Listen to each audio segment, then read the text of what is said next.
mau, desobediente, que se prostituiu diante de outros deuses.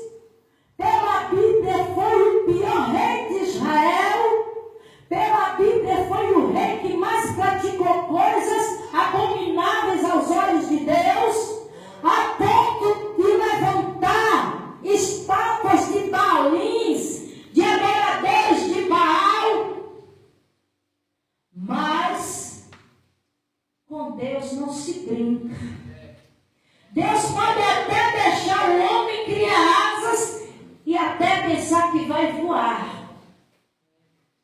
Mas quando Deus tem um propósito com o povo, quando Deus tem um chamado com o povo, Ele chega na hora certa e entra com a providência e mostra que Ele é, e mostra que Ele age, e mostra que Ele faz. Enquanto Acabe estava na sua arrogância, se achando grande, se achando até que era o Deus daquela época, ali Deus estava levantando aqueles 5 homens de Deus por nome de Elias, para falar a verdade, para entregar o recado de Deus. Eu não me preocupo quando Deus manda eu falar algo, sabe por quê, irmãos? Porque quando tu prega a palavra de Deus, a Bíblia diz que ela não volta vazia. Não se preocupe se as multidões não se renderem naquele momento diante de Deus. Não se preocupe, a palavra está sendo pregada, a semente está sendo lançada na terra. Não importa se ela vai nascer hoje, se ela vai nascer amanhã, se ela vai nascer um ano ou 2. O importante é que você tem que falar a palavra de Deus. A palavra tem que ser pregada em tempo e em fora de tempo. Aleluia! Porque o compromisso de Deus é com a sua palavra. E Ele é fiel para cumprir. Então estava tão grande a arrogância de Acabe. Mas Deus levantou aquele homem cheio de graça, cheio de simplicidade, mas cheio do Espírito Santo, e chegou lá diante de Acabe e disse: olha, Acabe, assim diz a palavra do Senhor, que por esse tempo não vai chover, o céu vai cerrar, não vai chover. Aleluia! Olha o que a palavra do Senhor diz. Aleluia! Oh, glória a Deus! Aqui no capítulo 17, e parte do versículo 1: vive o Senhor Deus de Israel, perante cuja face estou, que nestes anos nem orvalho, nem chuva haverá, segundo a ordem de Deus. Isso aí, irmãos, era para Acabe saber que não tinha morrido todos os profetas, que Deus ainda usava alguém naquele tempo, naquela época. Será que nos nossos dias é diferente? Tem gente que pensa que Deus parou de curar, que Deus parou de operar maravilha, que Deus parou de fazer milagres, que Deus parou de falar. Mas nós sabemos que Deus fala conosco todas as vezes que nós dobramos os nossos joelhos para falar com Ele. Nós sabemos que quando nós abrimos a palavra, Deus está falando conosco. E nesta noite, o que Deus está querendo dizer para a sua igreja, para mim, é que Deus ainda tem profeta na terra, é que Deus ainda tem separado homens e mulheres que Ele quer usar para falar para a autoridade desta cidade, que Deus quer usar na prefeitura, que Deus quer usar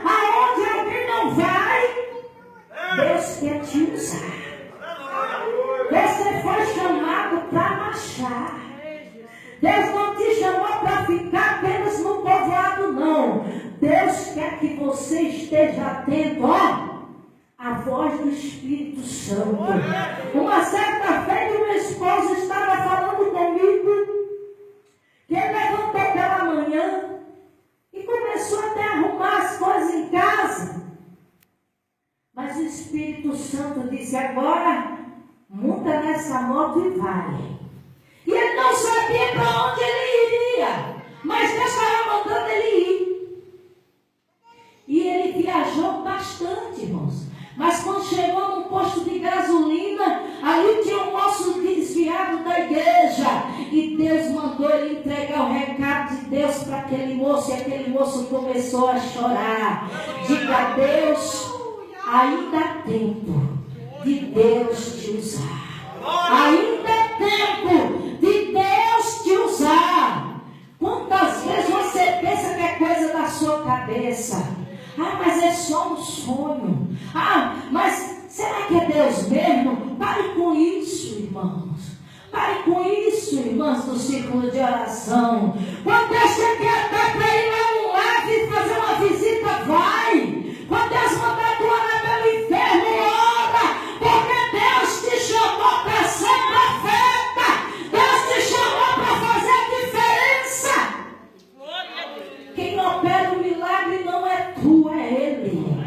É Ele que opera o milagre. Outro dia eu cheguei ali no assentamento. Isso já faz quase um ano. Eu falei outro dia, mas já faz quase um ano. E aquela irmã caminhando para São Paulo, fazendo tratamento do início.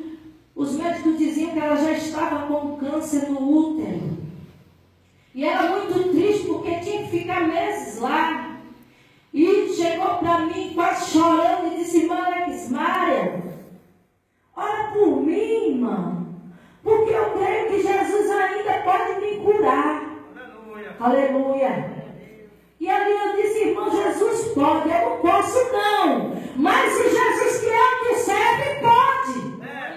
Glória a Deus. E ali eu entrei na casa daquela irmã e pedi misericórdia a Deus para Ele colocar as mãos sobre ela e fazer um milagre.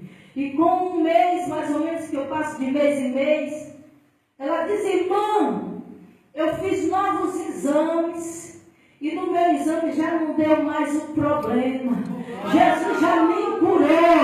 Diga: Jesus ainda cura.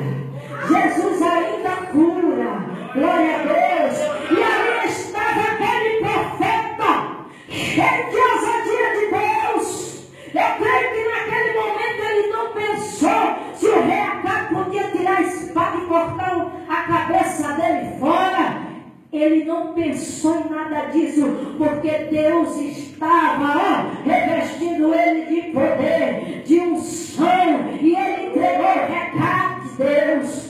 E saiu daquele lugar, Deus que conhece o coração do homem, e sabia que Acabe poderia mandar matar Elias. Deus disse: olha, Elias, agora tu vai para as bandas do Oriente, Elias.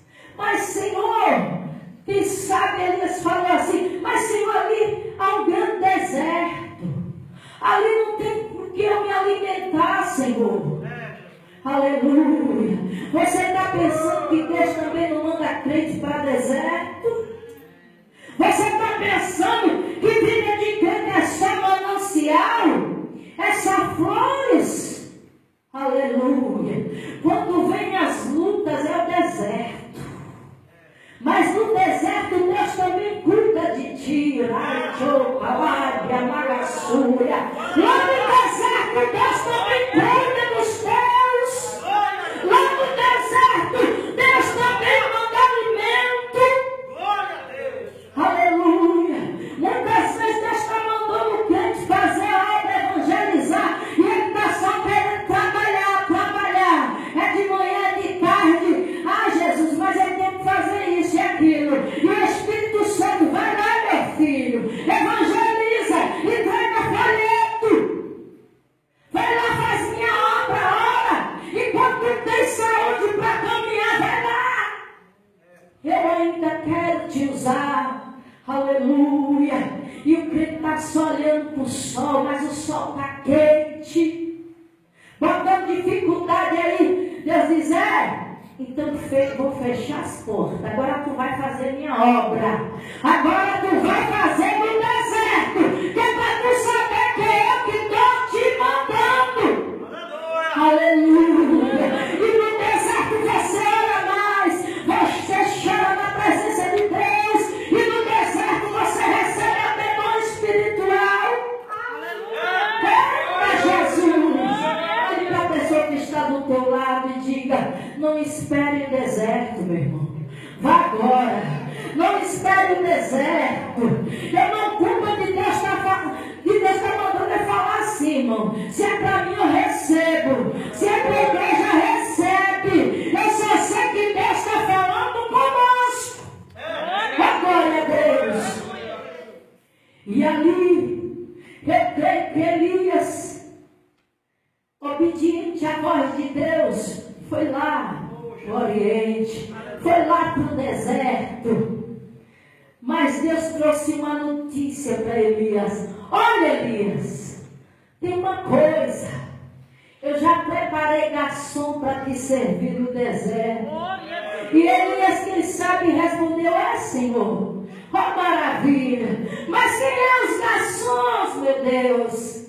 E Deus disse para Elias, são os corvos, Elias. Os urubu. É os urubu que vai levar carne para tu comer. É os urubu que vai levar o pão para tu comer. Será que você comeria, irmão? Será que tem gente que anda com nojo de tudo? Hoje a gente estava observando que o meu esposo foi pegar um leite. E eu, meditando nessa palavra, me lembrei. E o leite estava com uma cor assim forte, aquele amarelo forte. E ele disse, será que esse leite é de vaca parida de novo? Aí eu já ri por uma natureza. Eu disse, olha, deixa esse leite aí na casa dos irmãos. E eu estava observando a palavra de Deus. Imagina Deus te mandar para o deserto para ser alimentado por urubu, meu irmão. Imagina aí. Mas quando Deus manda, eu acho que o urubu se torna um ser limpo. Porque Deus não manda comida suja para os seus filhos. Aleluia. Foi necessário